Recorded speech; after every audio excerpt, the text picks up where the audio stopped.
This is Nick. This is Jack. It's Wednesday, Ceviche Wednesday, August 28th. And today's pod, this is the best one yet. It's a TBOY. The top 3 pop business news stories you need to know today. And Jack, today's podcast, it's very demure. It's very mindful. It's very fantastic, would you say? Well, did you know today is National Red Wine Day? Red wine, also very demure, also very fantastic. With 3 stories for today's show. What do we got on the pod, Jack? For our first story, New Balance just hit a big sneaker milestone. New Balance passed Under Armour in sales. So Jack and I will tell you how New Balance pulled off a dad shoe pivot that would make your pops proud. For our second story, Warren Buffett just bought nearly $300 million of stock in Ulta Beauty. Ulta Beauty, because fundamentals, they're like foundation. They make you look beautiful. And our third and final story is a study that honestly Nick and I find kind of concerning. Legalized sports betting is replacing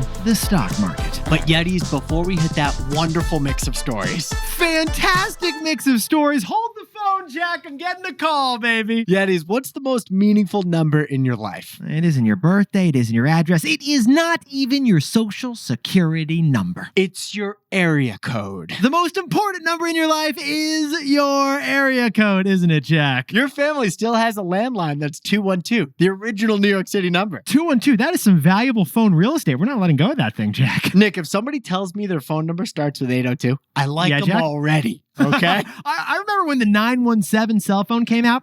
I got 646, and I'm still pretty jealous, Jack. But there's one state that may have more pride in their state's area code than any other state. And who is that state, Jack? The 603. If you know, you know. New Hampshire. 603. It's on the bumper stickers. It's on the t-shirts. If you're from New Hampshire, chances are you have a 603 tattooed on your calf right next to your Red Sox hoodie.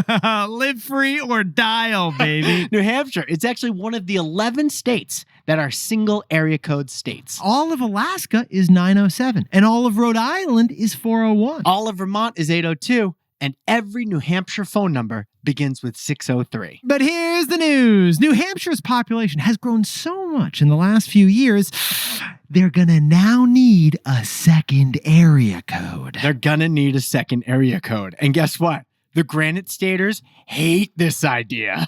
People from New Hampshire, they're going full Paul Revere trying to resist a second state area code. They're tossing tea into the lakes. It's like, what are you doing? This isn't the Boston Tea Party. Come on. But here's the problem, besties. It has gotten so intense over in New Hampshire, the governor is getting involved in the area code. The governor of New Hampshire says that remaining 603, purely 603, is a top state priority. But here's the problem. There are only 999,999 possible phone numbers with the area code 603. So what solution do you propose, New Hampshire? I mean, Jack, am I going to call you up and use a decimal point if you're in New Hampshire? What are you going to do? Are we adding decimals? Is that what you want? I don't know about you, Jack, but people in Franconia, they'd rather shout out the window than dial a number that doesn't begin with 603. Hey, Sarah, you got any butter you could spare? We're out over here. So, Yetis, whether you're forever 404 or faithfully 313, respect the area code. Because the area code, it's your most meaningful number. 305,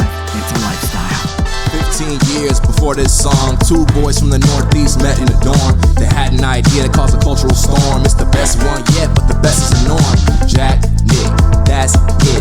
I don't even think they need to practice. 50%, that's a fat tip. TBOY City on your at-list. If you know, you know, cause we ready to go. We can't wait no more, so just start the show. Start the show.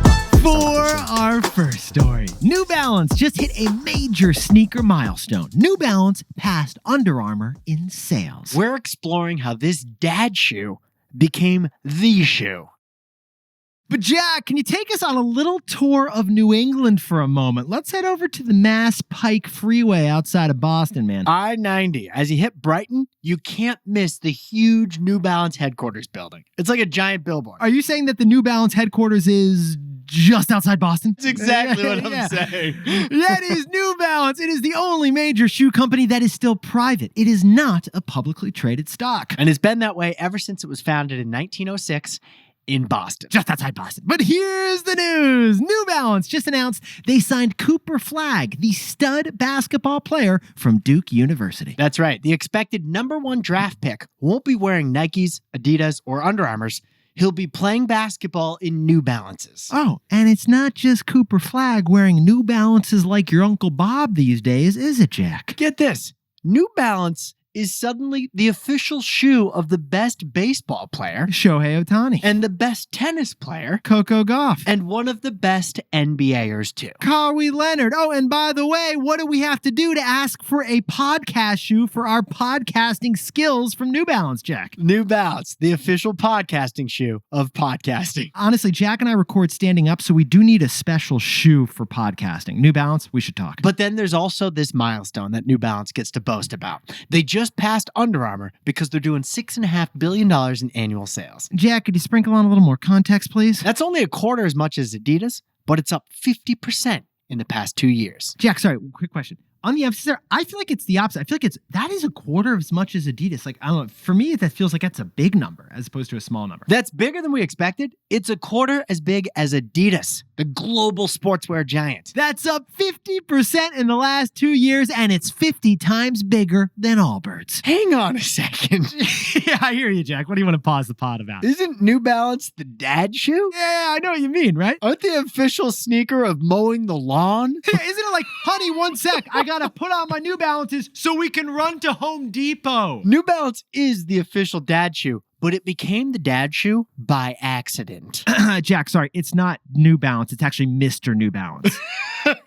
Because in 1990, New Balance was like every other sneaker brand. They paid superstar athletes to endorse their sneakers. But then New Balance's top player, James Worthy, was disgraced by a sex scandal. New Balance was so scarred by that drama from their endorsed player that they made a major marketing decision.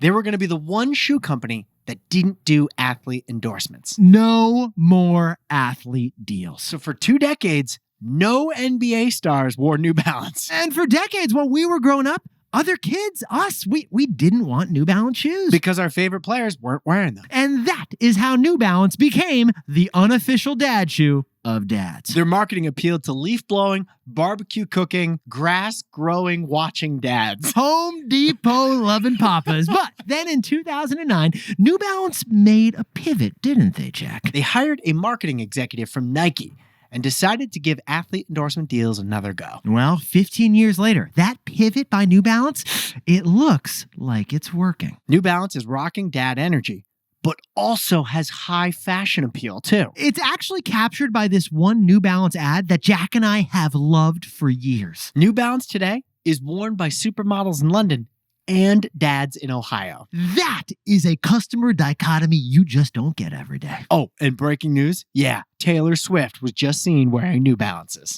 By the way, Jack, it's not New Balance, it's Mr. New Balance.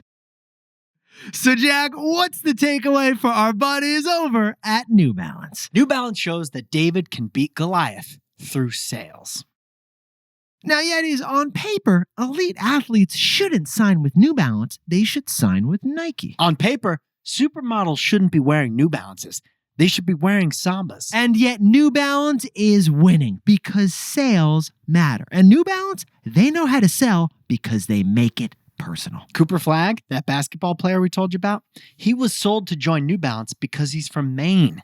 New Balance made an emotional appeal to his home region. Oh, and Shohei Ohtani, the legendary baseball player, he was sold to join New Balance because of a personal pitch from the CEO of New Balance. And Cameron Brink was sold to join New Balance because New Balance is sponsoring the entire WNBA. So how can David beat Goliath? New Balance did it through sales. Sales is a personal game, and New Balance knows how to play it.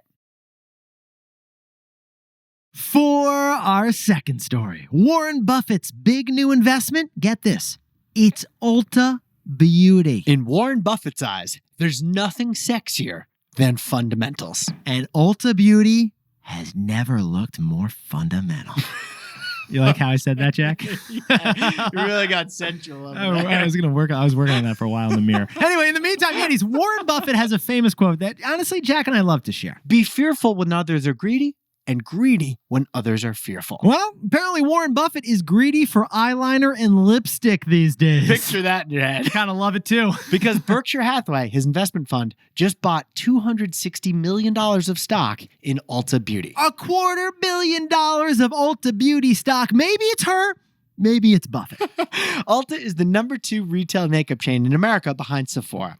Ulta does $11 billion in annual revenue. But Jack and I had to ask, why is this 93-year-old man who already has great skin covering himself in cosmetics? It's because Ulta stock was down by 43%. Yes, it is. And Warren Buffett thinks that stock is oversold, so he is literally buying the dip. He thinks Ulta Beauty is a bargain at this 43% discounted stock price. Well, besties, once word got out that the world's most legendary investor wanted Ulta Beauty stock, everyone wanted Ulta Beauty stock. Once the headline dropped that Warren Buffett was buying the stock jumped 15% as everyone else piled in. That's not Botox on Ulta stock. That's Berkshire, baby. But Jack, I gotta ask you, as a guy who has a 43-step nighttime skincare routine like you do, could you sprinkle on some context to Ulta Beauty stock, please? Dude, my serums have serums. 30 years ago, Ulta Beauty actually disrupted how cosmetics were sold in America. Yeah, they did. They broke the beauty business model. So Jack, let's go back to 1990 when Ulta Beauty was founded. Back then, Madonna was wearing glitter. Tom Selleck was wearing that luxurious mustache. And the Glossier boy brow hadn't even been invented yet. Back then, makeup was a department store business. You could only buy makeup at department stores like Macy's, Bloomingdale's, and Filene's. It was a captive sales strategy. Makeup and skincare products, they were locked up behind these booths at the department stores, right, Jack? You could only try them out if you asked an associate, and then they went over and did it for you. And then they did like a whole routine on your face. Well, then Ulta Beauty pioneered a new concept, the open store DIY makeup concept. They let anyone try out anything and put samples all over the place. You like that hand cream? Well, here's a sample tube right here and here and here, and try this one, that one, and this one. They turned makeup from a controlled experience to a discovery experience. And 30 years later, Ulta Beauty now has 1,300 locations. And they do more revenue than Hilton Hotels or Chipotle burritos. Sit down, stand up, and sit back down at the mat counter. But Nick, we still haven't answered the question. You're right, Jack. Why is this guy who invests in oil, insurance, and railroads buying a makeup stock? Jack, that feels like our takeaway. So Jack, what's the takeaway for our buddies over at Ulta Beauty? Fundamentals are beautiful.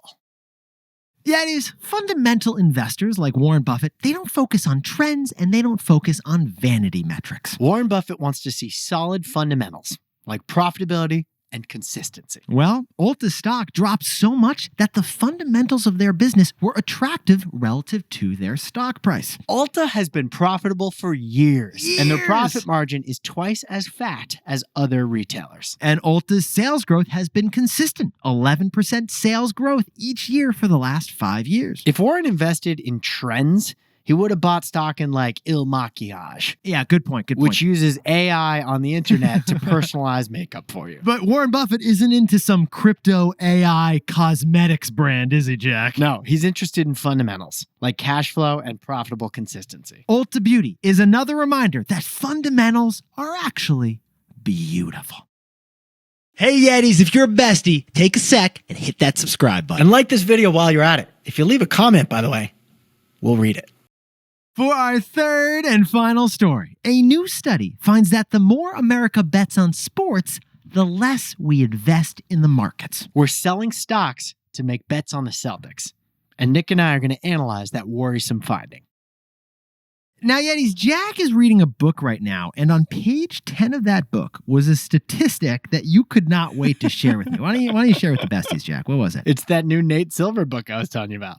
Last year, America gambled $1 trillion on casino games and sports betting. $1 trillion on gambling. Jack, you got to sprinkle on a little more context for us, please. That's 4% of America's GDP. We are a gambling nation. And it's all because the 2018 Supreme Court decision, Yetis, where states began legalizing sports betting faster than Reggie Bush. And since the states have legalized sports betting at different times, it's presented us rich data to analyze and answer a question. The big question is this: how does the legalization of sports betting affect our behavior. One study has one huge answer. And here it is. To place sports bets, we're selling our stocks. We're withdrawing money from brokerage accounts and depositing that money into betting accounts. Yetis, Jack and I jumped in TBOY style to this study. It was wild, and here's the title. Why don't you share with the besties, Jack? Gambling Away Stability. Sports betting's impact on vulnerable households. It was conducted by professors at Northwestern, BYU, and the University of Kansas, and the data was big. Those academics found that the legalization of sports betting reduces net investments by 14%. Now, what that means is that people aren't using their entertainment budgets to play sports bets. Instead, they're using their nest eggs to play sports bets. Sports betting is replacing the stock market for a lot of people. The way Jack and I see it, if instead of going to the movies, you bet $50 on the Pacers, that's fine. That's like a fair trade-off, right, Jack? That'd be fine because you'd be trading one form of entertainment for another. Yeah, it's like if you went to see a Tom Cruise flick or you watch a game that you have money on. Either way, that's a form of entertainment. What's not fine is if you spend away your savings and your investments to bet on the Celtics. And that happens to be the exact trend that this study identified. People are taking their down payment savings and putting it on the Dodgers. Oh, and the worst part about this trend, what is it, Jack? Selling stocks to make bets? This phenomenon is most acute in low-income households. So, besties, when you add it all up, gambling, it's kind of like alcohol. It's okay if it's used responsibly, but man, can it be misused. Yes, it can. So, Jack, what's the takeaway that we wanted to share with all the Yetis? Get rich slow. Yetis, an inconvenient truth for anyone who's trying to get rich quick. You know what? Getting rich, it's slow. It takes years. It takes decades. The S&P 500 has grown 11% per year since 2008. That sounds slow, but it can get you rich. Because $100 invested in the S&P 500 index in 2008, that would be worth $500 today. $1,000 invested in 2008 would be worth $5,000 today. But it still feels slow, and slow isn't sexy. And that is why so many people still fall for get-rich-quick schemes that are out there. We saw it with crypto, we saw it with meme stocks, we see it with lottery tickets, and now we're seeing it with legalized sports betting. Honestly, if someone says you can get rich fast, they're probably not telling the truth to you, and you're probably going to lose money on it. Honestly, you're probably going to lose money, not make money. In fact, on gambling, the $1 trillion that we Americans wagered last year, that resulted in $100 billion in losses. Because when it comes to gambling or sports betting, the house always wins. You don't win. So the news that Americans are selling their stocks to bet on sports, that is concerning. So here's the unsexy but important reminder. Don't get rich quick, get rich slow. Jack, could you whip up the takeaways for us for Ceviche Wednesday? New Balance just signed the best player in college basketball as they pass Under Armour in sales. So how did David beat Goliath? For New Balance, it's through the sales. Personal sales. For our second story, Warren Buffett. He likes Ulta Beauty. His investment firm just bought $250 million worth of their stock. Because fundamentals are beautiful. Profitability and consistency are sexy. And our third and final story. A study finds that when sports betting gets legalized, investments in the stock market fall by 14%. So besties, don't get rich quick, get rich slow. But Yetis, this pod's not over yet. Here's what else you need to know today. First, the pod industry is popping right now. The Kelsey brothers just signed a $100 million podcast deal with Wondery and Amazon. Side note, Wondery is also our production company. They manage our ads and they help us with distribution and marketing. But this Kelsey deal, it is the second big podcast deal in just the last 2 weeks. Last week, Call Her Daddy went to SiriusXM Radio for $125 million. And second, Australia just passed its first right to disconnect law. Jack, what is that exactly? It enshrines the right to not be contacted by your boss after hours. Like your boss legally cannot expect you to respond to emails or calls on nights and weekends, according to this new Australia law. The right to disconnect. 20 countries in Europe and Latin America have similar laws, actually. Turn off your phone at 5. That's your legal right, Aussies. Put another shrimp on the Barbie. And finally, Oasis. The Champagne Supernova. They are back like Wonderwall, baby. Oasis is doing a 14-date tour in the United Kingdom and Ireland next year in a huge comeback. This reunion ends a 16-year feud between the brothers Liam and Noel Gallagher, who are members of this rock band. And 30 years ago, Oasis published Definitely Maybe, regarded by many as the best album of all time. Don't look back in anger. Liam and Noel are finally not looking back in anger. Probably too much of that champagne supernova, Jack. Now, time for the best fact yet. This one sent in by all our besties in the back seats on their way to school right now. Have you ever wondered why there are 180 days of school in the school year? Well, according to Pew Research for grades K through 12, 180 days is actually the national norm. Washington, D.C. and 38 states have 180 days, just about half the days of the year. But that's the norm. It's not the most and it's not the least, is it, Jack? Kansas has the most school days in their public school system with 186 days. On the other hand, Colorado folks have the fewest number of school days with just 160 days of the year in class. 160? That is like way fewer than we had in Vermont. Actually, Jack, the Colorado people are not listening right now because they're still on vacation with their kids. True. I just looked it up. Colorado's last day of school is June 3rd, and they have a nice long summer, the way it should be, to be honest. How exciting was the last day of school when you were in elementary school? Just outrageous exuberance. Well, the last 2 weeks were kind of a roundup situation, weren't they, Jack? The teachers are just popping a movie into the TV, weren't they? Colorado, they do recess. Yeah, they do. Yetis, you look fantastic today, especially if you're over in the 603. What do you think their new area code would be? Like, if they had to do a new area code, what numbers would they choose? If it's not 007, then I don't know what they're thinking, That'd be Jack. incredible. Yetis, if you're loving the show, drop down and give us 5 stars because we love reading and getting and reading aloud your reviews. I still can't get over this 007 thing. What an iconic area code that I mean, would it be. works so well. It works so. Hey, London, don't steal our ideas. Drop a review and Jack and I will see you tomorrow.